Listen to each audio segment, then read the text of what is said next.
Dimbani leo. Dimbani leo. Yeah, ni Dimbani leo. Dimbani leo ni kipindi maalum kwa msikilizaji wetu kwa ajili ya kupata taarifa mbalimbali za michezo na burudani kutoka kwa waandishi makini na waliobobea katika fani.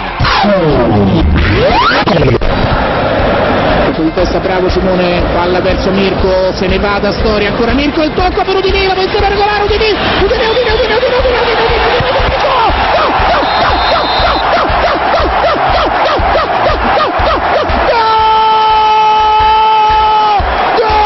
triplato Prato con il pallone in porta, il gol di Jeremy Menez, gol numero 2, in fine a questa partita 3-0. Tunaumia sisi mashabiki na sio wachezaji, sisi ndo tunaumia. Wanafikiri tunasema vipi kule mtaani kule tunasema esi nini ona ni halali ya matokeo. Ona ni halali. Haya nani Ni kila siku kuanzia saa 1 jioni hadi saa 1:30 kwa saa za Afrika Mashariki. Kupitia spika bora za 106.5 FM, Mlimani Radio. Dimbani leo, habari motomoto.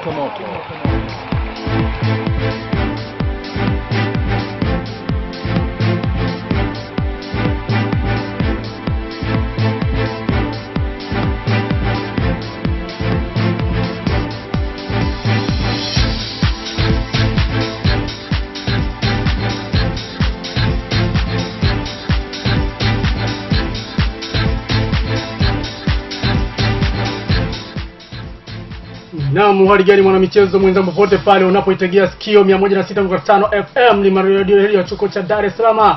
Imekwisha timu saa 1 za jioni kwa saa za Afrika Mashariki na kipindi hewani kwa sasa ni Dimbani leo. Kipindi maalum kabisa kwako kwa ajili ya kukufahamisha habari mbalimbali za michezo pamoja na burudani zilizovuma katika anga za kitaifa lakini pia katika anga za kimataifa. Kumbuka leo ni Jumapili nyingine tulivu kabisa ya Septemba 28, mwaka bado ni ule 2014. Basi machache kati ya mengi utakayoyasikia kwa siku leo ni pamoja na matokeo mbalimbali ya michezo ya ligi kuu Tanzania bara ambayo iliendelea leo katika viwanja tofauti kwa mara nyingine tena. Lakini mbali na hiyo tunazo taarifa kuhusu maandalizi ya timu mbalimbali za ligi daraja la kwanza kuelekea katika michuano ama ligi daraja la kwanza ambayo inatarajiwa kuanza kutimua vumbi mapema mwezi Oktoba mwaka huu. Kimataifa, hali ya jinamizi imeendelea kuiandama klabu ya The Gunners ama ukipenda Arsenal baada ya wachezaji wake watatu kuripotiwa kuwa na majeraha mbalimbali, kwa hiyo kutokuwepo katika dimba kwa muda usiojulikana mpaka hivi sasa. Basi kwa mengine mengi utakuwa na mimi mwana michezo mwenzako Francis Kivuyo ambaye nitakuwa nikidunda hapa ndani kwa muda wa dakika 30 ukipenda pia nusu saa. Lakini kushiriki nami katika kipindi hiki unao nafasi kubwa cha kufanya. Chukua simu yako mkononi kisha andika ujumbe wako na pia pitia ujumbe wako vizuri kabla hujautuma hapa. Niambie maoni yako kuhusiana na taarifa ambazo nitakuwa nadondoka nazo muda mfupi kuanzia sasa. Ujumbe wako ni muhimu sana. Andika vizuri, hariri lugha, ndio ndicho ninachomaanisha, ili kuhakikisha ujumbe wako unapoingia hapa basi unakuwa hauna utata wa aina yoyote. Hiyo yote ni kuhakikisha kwamba mimi napata muda mzuri wa kusoma ujumbe wako haraka bila kupoteza muda.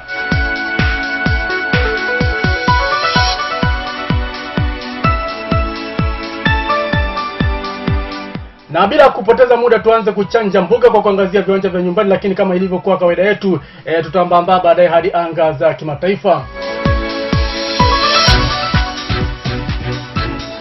Ligi kuu Tanzania bara imeendelea tena Jumapili hii ya Septemba 28 mwaka huu kwa mechi mbili kupigwa, ambapo mchezo mmoja ulikuwa kati ya Yanga dhidi ya Tanzania Prisons, mchezo ambao umepigwa katika dimba la Taifa jijini Dar es Salaam, huku Young Africans ikiibuka na ushindi wa magoli 2-1.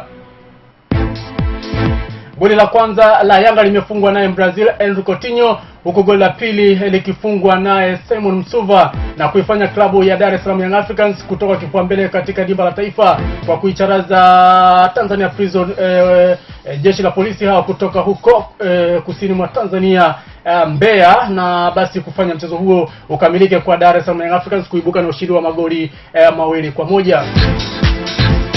Mchezo mwingine ulifanyika katika dimba la Chamazi Complex huko Chamazi, ambapo basi ulikutanisha timu ya JKT Ruvu dhidi ya Kagera Sukari, ambapo Kagera Sugar basi iliweza kuibuka kifua mbele, iliweza kutoka kifua mbele katika dimba la Chamazi baada ya kuibamiza JKT Ruvu kwa magoli 2-0. Kwa taarifa zaidi kuhusiana na mtanange huo ambao ulikuwa unafanyika huko katika dimba la Chamazi nje kidogo ya jiji la Dar es Salaam, tupate kumsikiliza sio mwingine ni kocha msaidizi wa Kagera Sukari Murage Kabange, ambaye yeye alinipenyezea taarifa hiyo kuhusiana na mchezo huo muda mfupi kabla sijakwenda mitamboni. Mechi imemalizika kwa hiyo tumeweza kushinda bao 2-0. Hali ya mchezo ulikuwaje kwa ujumla? Hali ya mchezo ilikuwa nzuri kwa kweli, ilikuwa nzuri ya kupendeza, utulivu. Sisi tumecheza vizuri na JKT tumecheza vizuri, lakini kwa leo tulikuwa nzuri zaidi yao na nafasi mbili tulizopata na tumeweza kuzitumia, lakini kwa ujumla hali ya mchezo ilikuwa nzuri. Siku zote mimi sina la kuambia washabiki wetu wapenzi zaidi ya kuwaomba tuungane nao mkono na watuombee dua kwa kila mechi tunayokuwa tunacheza. Na mimi nashukuru kabisa kwa dua zao ambazo wanatuombea, na Mungu atusaidie tunapata matokeo kama hivi. Kwa hiyo safari moja inaanzisha safari nyingine. Mchezo leo umekwisha na tunapata ushindi wa goli 2-0. Tunaendelea tena kuwaomba watuombee dua tena katika mchezo wetu unaofuata tarehe 4 kati yetu sisi na Polisi Morogoro. Lakini kwa ujumla tunawashukuru sana kwa dua zao ambazo wanatuombea na kuungana mkono pamoja nasi. Na asante sana Murage Kabange, kocha msaidizi wa Wakatamiwa kutoka huko mkoani Kagera, kwa ufafanuzi wa taarifa hiyo kuhusiana na mchezo mchezo ambao ulikuwa unafanyika leo katika dimba la Chamazi, ambao umekutanisha timu ya JKT Ruvu dhidi ya Kagera Sukari, na Kagera Sukari basi kuweza kuibuka na ushindi wa magoli 2-0.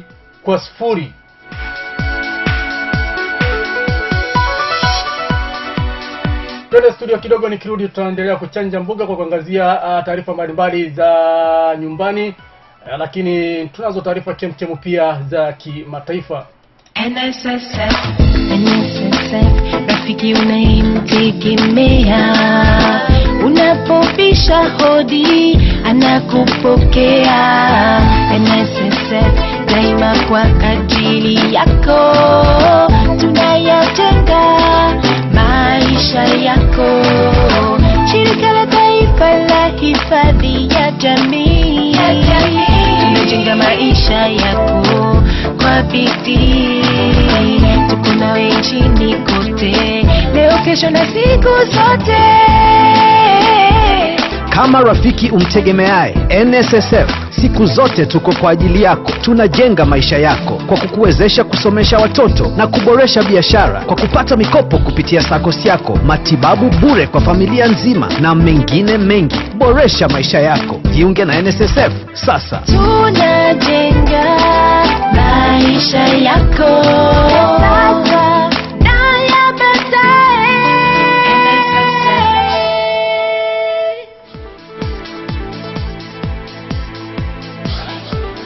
Naam, na tukiachana na matokeo hayo ya ligi kuu Tanzania bara, basi tuelekee katika taarifa nyingine, ambapo sasa hii itakuwa inahusu ligi daraja la kwanza Tanzania bara, ambayo inatazamiwa kuanza kutimua vumbi mapema kabisa mapema ama mwanzoni mwa mwezi wa Oktoba mwaka huu katika viwanja mbalimbali hapa nchini. Maandalizi kuelekea katika ligi daraja la kwanza Tanzania bara, ambayo itaanza kutimua vumbi mapema mwezi Oktoba mwaka huu, yameendelea kushika kasi kote nchini Tanzania bara.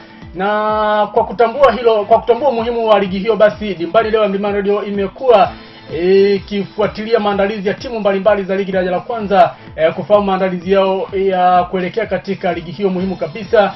Na leo tumefanikiwa kuzungumza na kocha mkuu wa klabu ya Panoni FC mkoani Kilimanjaro, Maka Maruisi, kutoka huko mkoani Kilimanjaro, kutaka kufahamu jinsi maandalizi yao yalivyo mpaka hivi sasa kuelekea ligi daraja la kwanza.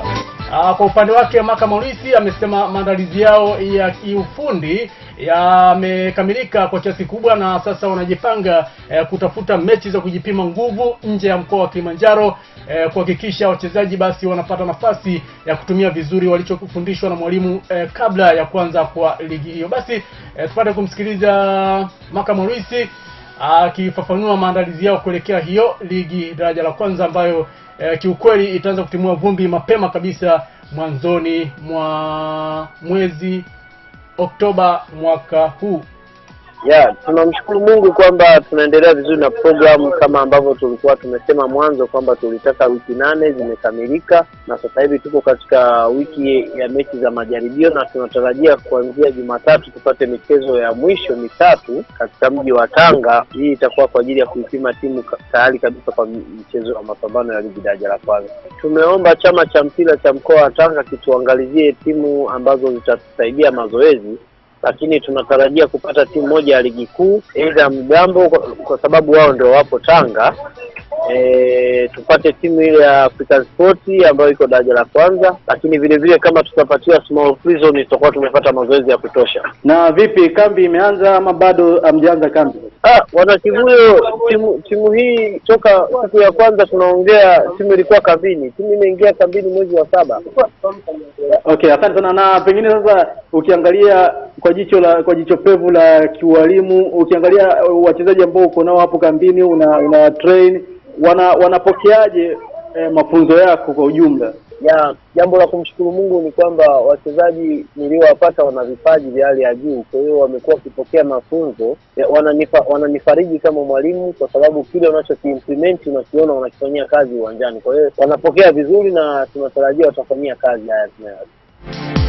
Na asante sana Maka Maurice, kocha mkuu wa klabu ya Panoni FC inayoshiriki ligi daraja la kwanza ya huko mkoani Kilimanjaro. Nikukumbusha nambari ya ujumbe ya kuweza kushiriki nami katika kipindi hiki ni 0758012313. Narudia nambari ya ujumbe ni 0758011231. Bado tupo katika anga za kitaifa kuhusiana na taarifa mbalimbali za ligi kuu Tanzania bara, lakini vile vile taarifa mbalimbali kuhusiana basi na ligi daraja la kwanza ambayo itaanza kutimua vumbi mapema kabisa mwezi Oktoba mwaka huu. Na sasa tupate nafasi kabisa ya kuweza kuelekea katika sehemu ya pili ya kipindi hiki, michezo kimataifa. Na bila kupoteza muda tuanze barani Afrika.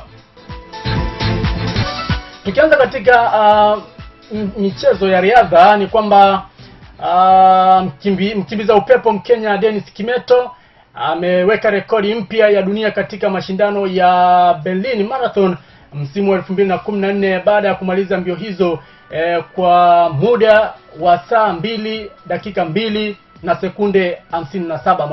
Mashindano hayo yamemalizika jana usiku Septemba 27 kwa saa za Afrika ya Mashariki. Kimeto amevunja rekodi ambayo iliwekwa na Mkenya mwenzake Wilson Kipsang mwaka jana, ambapo yeye basi alimaliza mbio hizo za Berlin Marathon kwa kutumia saa 2 dakika 3 na sekunde 23. Kwa uchanganuo ni kwamba katika mbio hizo wanaume walikuwa kama ifuatavyo, ambao wameshika nafasi wapo katika wanaume katika mashindano hayo walikuwa 7, na list yao basi ama idadi yao kama ambavyo walikuwepo katika mashindano hayo kwa upande wa wanaume ni kama ifuatavyo. Nafasi ya kwanza katika mashindano hayo yameshikwa na Dennis Kimeto kama ambavyo nimekuambia, ambaye ni Mkenya. Amekimbia mbio hizo, amemaliza mbio hizo kwa muda wa saa 2 dakika 2 na sekunde 77. Lakini wa pili ambaye anamfuatia Dennis Kimeto yeye ni anaitwa Emmanuel Kipchirchir Mutai ambaye pia ni Mkenya. Yeye alimaliza mbio hizo saa 2 dakika 3 na sekunde 13. Na mtu wa tatu ama nafasi ya tatu imeshikwa naye Muethiopia ambaye anaitwa Abera Kuma, ambaye yeye amemaliza mbio hizo kwa saa 2 dakika 5 na sekunde 56. Nafasi ya 4 imeshikwa naye Geoffrey Kipsang. Nafasi ya 4 hiyo imeshikwa naye Geoffrey Kipsang Kamoro, ambaye ni Mkenya pia. Alitumia saa 2 dakika 6 na sekunde 39. Lakini nafasi ya 5 imeshikwa naye Eliud Kiptanui ambaye ni Mkenya pia. Amemaliza mbio hizo kwa kutumia saa 2 dakika 7 na sekunde 28. Nafasi 5 za juu tayari. Nafasi ya 6 imeshikwa naye Franklin Chepkwani ambaye pia ni Mkenya. Yeye basi amemaliza mbio hizo kwa kutumia saa 2 dakika 7 pamoja na sekunde 35. Lakini nafasi ya 7 imeshikwa naye Levi Matebo ambaye ni Mkenya pia, kwa kumaliza mbio hizo kwa kutumia saa 2 dakika 8 na sekunde 33. Kwa hiyo ukijaribu kuangalia hapo nafasi zote 6 zimeweza kushikwa na Wakenya, huku nafasi moja tu ikienda kwa Ethiopia. Hatari sana, Wakenya wanazidi kufanya vizuri katika mashindano ya riadha. Lakini kwa upande wa wanawake katika mashindano hayo ya Berlin Marathon, nafasi 5 zimetolewa, ambapo basi ilikuwa kama ifuatavyo. Nafasi ya kwanza imeshikwa naye Tirfi Segaye Beyene, Muethiopia huyo, ambaye alimaliza mbio hizo kwa kutumia saa 2 dakika 20 na sekunde 18.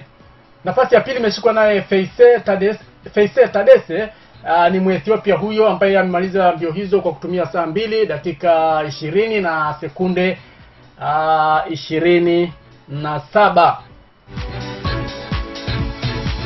Nafasi ya 3 imeshikwa naye Shalene Flanagan ambaye anatoka Marekani.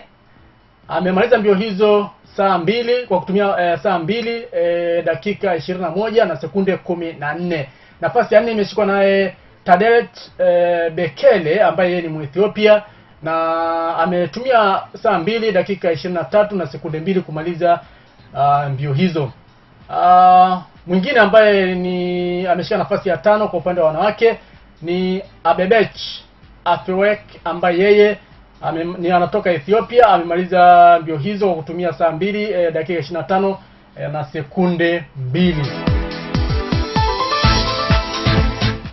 NSSF, rafiki unayemtegemea.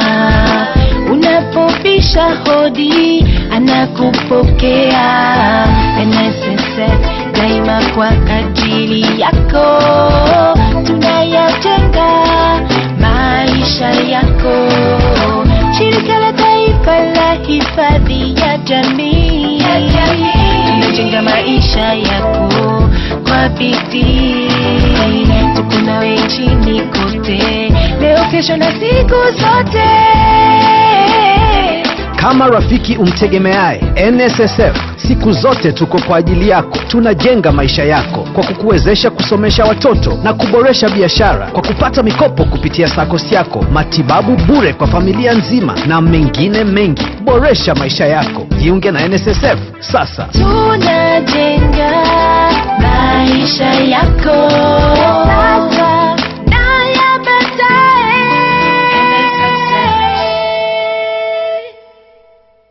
Je, unajua kuwa M-Power inatoa riba kwenye pesa unazoweka akiba? Hivi una habari kuwa M-Power inakupa mpaka mkopo pindi ukihitaji zaidi? Usishtuke kama ulikuwa hujui, kwa sababu M-Power ipo leo na kesho kwa ajili yako. Jiunge na M-Power leo na ufurahie kuweka akiba yako kwa usalama na uhakika. Furahia riba au hata mkopo pindi ukihitaji zaidi. Piga *150 *00 alama ya reli. Chagua M-Power kisha wezesha akaunti. Vodacom, kazi ni kwako.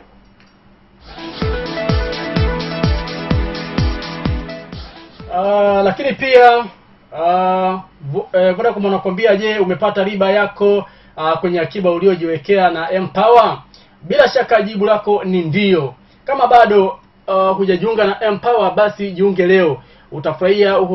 Utafurahia urahisi na usalama wa kuweka akiba yako ya pesa, na zaidi utapata riba kwenye akiba unaojiwekea kila baada ya miezi mitatu.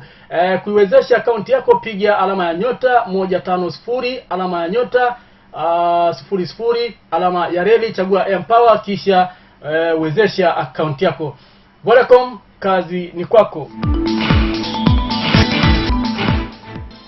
Lakini sasa tukiachana na hizo taarifa zinazohusiana na mashindano ya marathon, tuelekee katika taarifa nyingine. Kumbuka nambari ya ujumbe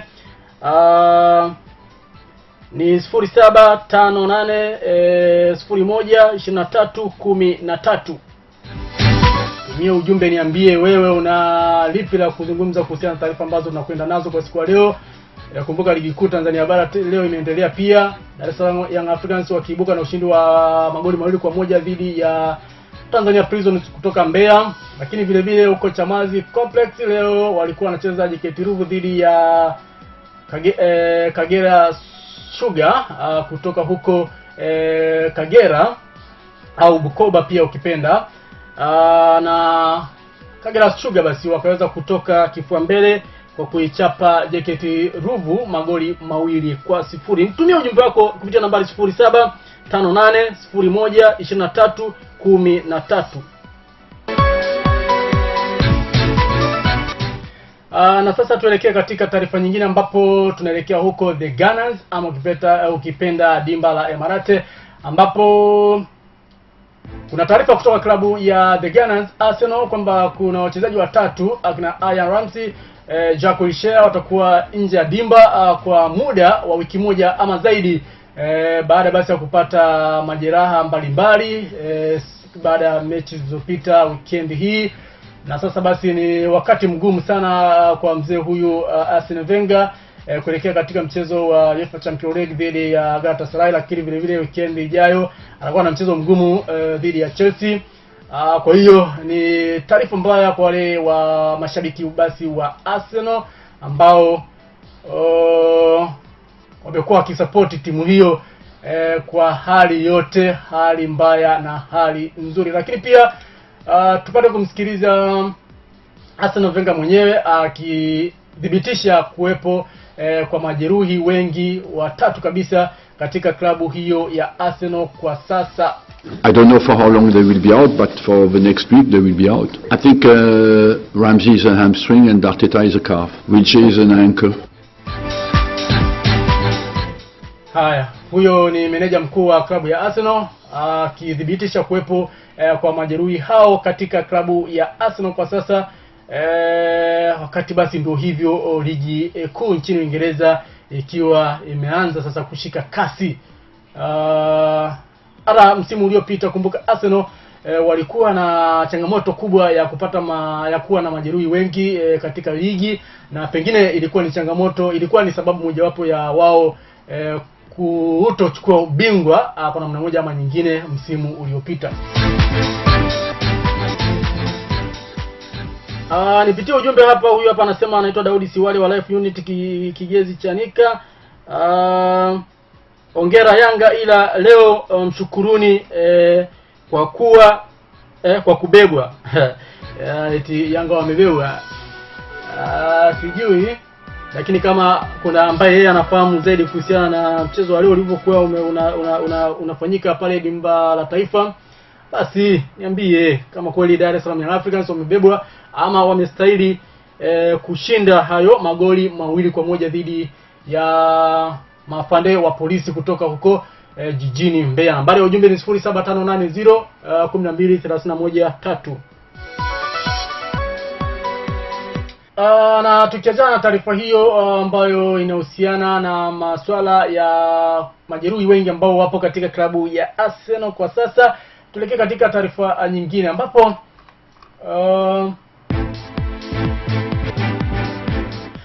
jana kabla ya mechi mbalimbali za ligi kuu nchini Uingereza kuchezwa, nilipata nafasi ya kuingia katika mgahawa mmoja kupata huduma, lakini muda mfupi baadaye wakati napata msosi pale, wateja wenzangu ambao walikuwa wamegawanyika katika makundi matatu, yaani mashabiki wa Manchester United, mashabiki wa Arsenal, alikadhalika mashabiki wa Liverpool, wakaanza kubishana ama wakaanzisha zogo kuhusu ligi ya Uingereza, hususan hali ya klabu ya Manchester mashetani wekundu kwa sasa. Na zogo lenyewe lilikuwa kama hivi. Tupate kuwasikiliza hawa majamaa ambao wao walikuwa na bishana kuhusiana na ligi ya Uingereza, lakini wakiwa basi wanamcheka shabiki wa Manchester United kwa muda ule kuhusiana na mwenendo wa ligi, mwenendo wa timu yake hiyo kongwe kabisa na pendwa hapa duniani. Ndege ile ripoti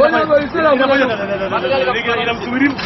Hiyo ni special kwa ajili ya Manga. Mimi habari hizo zipata leo hoja hayupo. Wewe habari zako.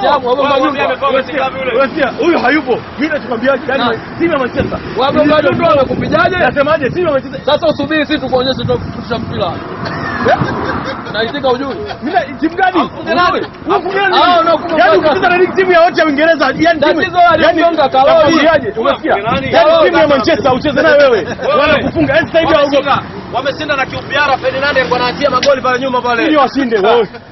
Angalia sikiza nikwambie. Yani timu ya Uingereza sasa hivi inacheza Manchester. Ferdinand nyuma pale. Wanajisikia pointi zao. Yani Kalori. Nakwambiaje? Yani wanajisikia pointi kwa Manchester. Doka kugonga. Kalori. Asante jangala mpira. Kalori doka kugonga. Kuna vijamaa hivyo viniga. Kalori. Wewe unazungumza sana. Hao walisumbuliwa na mtu mmoja. Anaitwa Song. Ametoka Barcelona pale kati. Waliharibu kila kitu. Sawa, hiyo inajulikana. Mbele kule Kalori.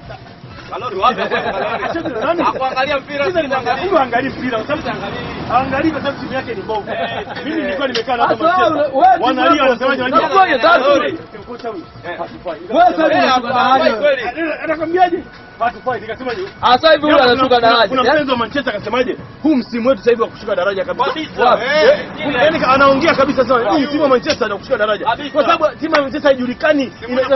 Yaani haijulikani na kwa sababu 12. Atashuka daraja yule pale Champions League anataka 10 anaingia kule.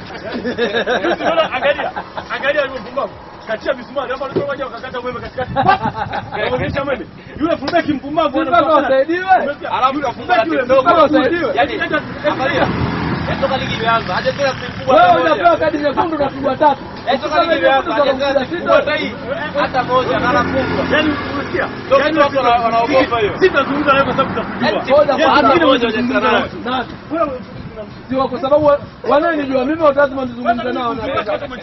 Mimi nazungumzaga na watu ambao miaka 10 hajachukua ubingwa. Nasemaje? Mimi nizungumzaga na watu kama mimi siongee kwanza naye. Nataka niongee na watu. Wewe kuongea na mimi kwa sababu mimi siongee na wewe. Uko wapi? Uko wapi? Ndio na wewe. Wewe uko wapi? Wewe umechukua Champions League. Lakini wewe klabu bingwa ya dunia huyu hajawahi kuchukua. Wewe uko wapi? Mara ya kwanza Uingereza dunia nzima timu ya kuchukua klabu bingwa ya dunia Manchester United. Wewe uko wapi? Huyu mpaka anakufa jadi anazeeka pale. Atajukua achukue ile kombe. Jamani nilikuwa namtafuta. Leo nimekuta leo. Wewe unajificha. Wewe ulikuwa unajificha. Unakimbia hapa nikimbie wapi? Nikimbie wapi? Wewe ulikuwa unakimbia. Akipita pale akinikuta anafanyaje unajua? Anapita hivi. Lipo anasiku. Wewe ukitafuta hapa alipo mpate. Tafuta. Tafuta lipo wapi? Wewe peke yako. Nakwambia hata hapa ulipo peke yako ndio ngemi na wewe ulipo peke yako. Manchester anajulikana. Wako wapi? Manchester na afya. Anajulikana. Nani ambaye ana afya?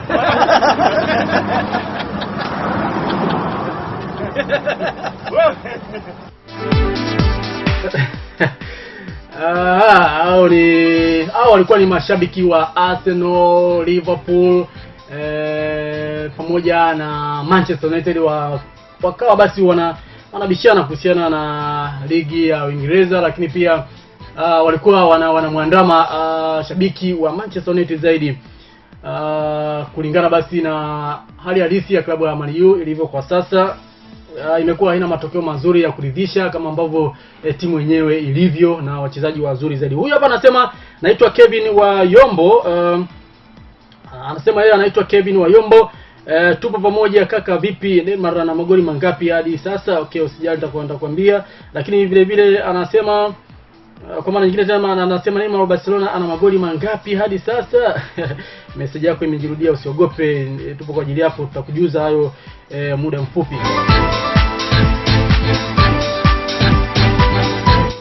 Daudi Swale wa Life Unity Yongwe Chanika. Ongera Yanga ila leo mshukuruni kwa kubebwa. Jimbo Baban Nurat Mfuga Njiwa anasema asante Jaja, kweli joka la kibisa au na lolote miguvu tu by Baban Nurat Mfuga Njiwa, pacha wake Somu Kishori kutoka Chamazi Dovia, Dar es Salaam, Tanzania. Hadi ni tete Baban Nurat Mfuga Njiwa. Watani wako hao wajadi ndio hivyo, wana point 3 muhimu mkononi. Kiukweli naona hali ya mtandao sio nzuri hapa katika simu yangu pia. Naona jumbe haziingii kama ilivyo kawaida au kama nilivyozoeleka, lakini ndio hivyo, sina la kufanya zaidi ya ndio hali ya mtandao hapa sio nzuri. Kiukweli itabidi tuvumiliane kwa sababu ni swala ambalo lipo juu ya uwezo wangu. Lakini kumbuka muda wote huo ulikuwa unasikiliza kipindi cha Dimbani leo, na kwa sasa sina la ziada. Naitwa Francis Kivuyo. Kesho pia ni siku. Tukutane pale saa 1 za jioni kwa saa za Afrika ya Mashariki kwa taarifa zingine kem za michezo. Ligi kuu nchini Uingereza pia itaendelea leo, ambapo West Ham Bromwich Albion atakuwa anacheza dhidi ya Burnley. Mchezo huo ni mzuri pia kutazama kwa usiku wa leo wale mashabiki wa ligi kuu nchini Uingereza. Sina la ziada. Tukutane tena hapo kesho katika kipindi kingine cha Dimbani leo. Nikutakia usikivu mwema wa vipindi vinavyofuata hapa 106.5 FM ni Radio Chuo Kikuu cha Dar es Salaam.